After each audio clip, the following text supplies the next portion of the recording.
Assalamualaikum warahmatullahi wabarakatuh. Perkenalkan, nama saya Rosdiana Dewi. Saya dari Fakultas Ilmu Pendidikan, Prodi Pendidikan Ekonomi kelas B semester 1. Video ini dibuat untuk memenuhi tugas UTS mata kuliah pengantar ekonomi dan bisnis. Baiklah, saya akan menyampaikan kesimpulan dari jurnal yang saya baca, yaitu tentang krisis ekonomi Indonesia oleh Kamelia dan Fatimah. Sepanjang tahun 1998, rupiah terdepresiasi dengan lebih dari 70% yang mencapai puncaknya pada bulan Juli 1998, di mana nilai tukar rupiah mencapai 14.700 per US dollar. Tahun 1997, PDB tumbuh sebesar 4,7% dan berkontraksi hingga minus 13,1% di tahun 1998. Inflasi yang hanya berkisar rata-rata 8,1% antara 1991 sampai 1996, pada tahun 1998 meningkat tajam menjadi 77,6%, yang sebagian besar berasal dari barang-barang yang diperdagangkan secara internasional. Pandangan-pandangan mengenai sebab timbulnya krisis beraneka ragam, yang dapat digolongkan menjadi dua kelompok, yaitu yang pertama masalah internal ekonomi nasional, terutama lemahnya lembaga keuangan atau perbankan. Lalu yang kedua, bahwa krisis ini timbul dari perubahan sentimen pasar.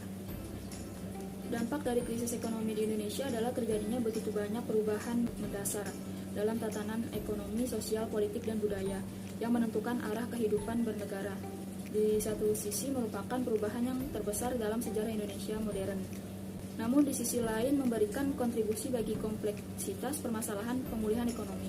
Untuk keluar dari krisis, terlebih dahulu harus ada suatu titik balik, suatu turning point, dari pesimisme menjadi optimisme, dari ketidakpercayaan menjadi percaya, dari tanpa harapan menjadi penuh harapan. Kemudian tindakan yang diambil harus disesuaikan dengan masalah yang dihadapi. Beberapa aspek seperti kebijakan makro, moneter, dan fiskal untuk mengatasi masalah nilai tukar, inflasi dan memburuknya perekonomian, kebijaksanaan restrukturisasi keuangan dan perbankan, termasuk restrukturisasi pinjaman perusahaan dan restrukturisasi perusahaan, kebijaksanaan restrukturisasi sektor real, kebijakan restrukturisasi kelembagaan, dan penanggulangan dampak sosial krisis. Lemahnya perekonomian Indonesia, besarnya pinjaman perusahaan jangka pendek dalam mata uang asing atau dolar tanpa ada perlindungan, lemahnya sistem perbankan di Indonesia, dan lemahnya sektor real dapat kita jadikan pelajaran agar Indonesia tidak terperosok dalam krisis ekonomi lagi. Di luar ekonomi juga terdapat kelemahan struktur sosial dan politik, sistem keuangan dan perbankan, sistem kepemilikan, sistem hukum, dan sistem demokrasi itu sendiri. Hidup yang lebih besar pasak daripada mendorong krisis, baik dalam kegiatan ekonomi maupun hidup bermasyarakat dan bernegara serta krisis nilai budaya. Baiklah, sekian dan terima kasih. Semoga bermanfaat untuk kalian. Wassalamualaikum warahmatullahi wabarakatuh.